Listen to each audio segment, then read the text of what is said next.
So you want to know what is a business mastermind group? Well, I'm going to share that with you in this video and also a few more things that you might not realize you want to know about masterminding.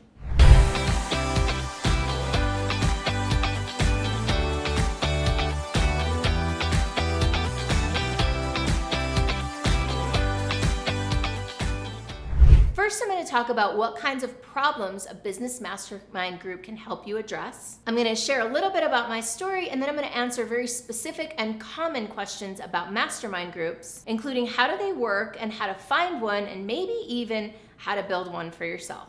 Let's go. Business mastermind groups are really popular these days, especially among entrepreneurs. Now, I've been an entrepreneur now for 14 years, and in those 14 years, I've been involved in mastermind groups. I've founded and led mastermind groups, and I currently have my entire business based around not only having a mastermind group, but also teaching other people how to do it for enjoyment, fulfillment, and for profit. So I know a thing or two about mastermind groups, and I also know a thing or two about the entrepreneurs who join them and lead them. Most often, the reason that business entrepreneurs want to join a mastermind group is that they're sick of doing it all by themselves. They're sick of playing the lone wolf, of being the leader and the boss, the one that's supposed to have all the answers all the time, and they just want some support and some help and some guidance. Business mastermind groups are great for that. They're a way for different lone wolf leaders to come together and share best practices with each other, share resources with each other, share ideas, get excited for each other, motivate and inspire each other, and even hold each other accountable. Becoming a part of a really great mastermind group can accelerate your progress and can also save you a lot of time and energy from making mistakes that you didn't see coming. Now, where does the concept of a mastermind group come from? Well, the first person that I know that ever talked about it or wrote about it really was Napoleon Hill. He wrote a book called Think and Grow Rich. You may have heard of this book. It's very popular, very famous. Now, in this book, he didn't actually write about his own knowledge or expertise of becoming rich, but rather he interviewed a whole bunch of men at the time. This was back in, I think, the 1920s or 30s. He interviewed a bunch of really famous, wealthy men, and he asked them what they did that was perhaps different than everyone else. And one common theme that kept emerging was that they said that they had these groups of men, other men, that they worked with, that they consulted with, that they shared ideas with, that they got ideas back from, that they strategized with and shared resources with. And so Napoleon Hill, I believe, coined the term mastermind. And this is how he defined it. He said, a mastermind is the coordination of knowledge and effort of two or more people who work toward a definite purpose in the spirit of harmony. What he was saying basically is that when people come together, they create something that's bigger than the sum of the parts, synergy. And in my experience, that's where the magic of the mastermind comes in. It's about leveraging the gifts of the collective beyond what any one individual could possibly contribute. Now, before I get into how a mastermind group works and maybe how you can even find or start your own, I do want to invite you to like this video, subscribe to my channel, and take the opportunity, if you have a question or a comment, to please post it below. I would love to hear from you. So there are three really important pieces to consider in masterminding, in joining a group or starting your own. And the first and most fundamental piece, no matter what else, is who. Who are the members of the mastermind group? You can get everything else right, but if you get the who wrong, it will not work. A mastermind is literally the collection of brilliance that you bring together, or that is brought together in a mastermind group. So if you have the wrong people, it simply won't work. So you want to be really mindful about any mastermind group that you start or join. Who are the people you're inviting? In my experience, the one thing that can completely derail a mastermind right away is if you have the wrong people. People who are not contribution oriented, for example.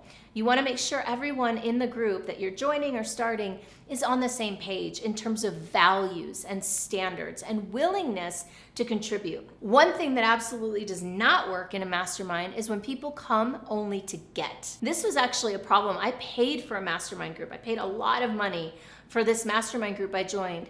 And my experience of it was that people came to get, but then they weren't giving. People would come do their turn in their mastermind, which I'll talk about in a minute what the format is, take their turn and then leave, or say, hey, I gotta duck out of here early. That doesn't work. A mastermind group requires every single person to be fully present for everyone else.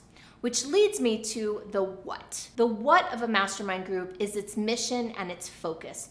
What is the intention of the mastermind group? What is it intended to help people do? Is it intended to help people make more money, make more contacts, vet ideas, create new strategies, or all of the above? When you get really clear about the intention of a group, it also helps you to identify the who that you want to bring in. For example, if your intention is to share resources and contacts with each other and potential clients, like a BNI, for example, which isn't quite a mastermind group, then you have to make sure that you're bringing people in who have great resources and contacts. You don't want to bring in newbies who have no history in their business or have no influence in their communities. So you want to think really hard about what the purpose of the group is so that you can identify the who that you need to bring in. And now the third thing that I want you to know about business mastermind groups is the how. How are they run? What is the format? How does one deliver one or facilitate one?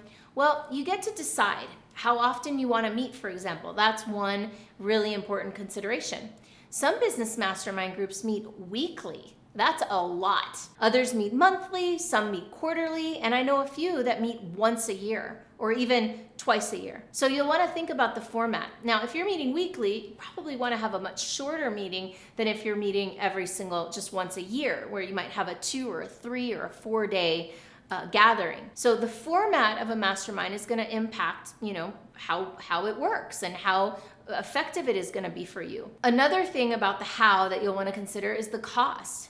Now, you can find business mastermind groups that are free. You can start one that's free, and there are plenty out there that also cost money.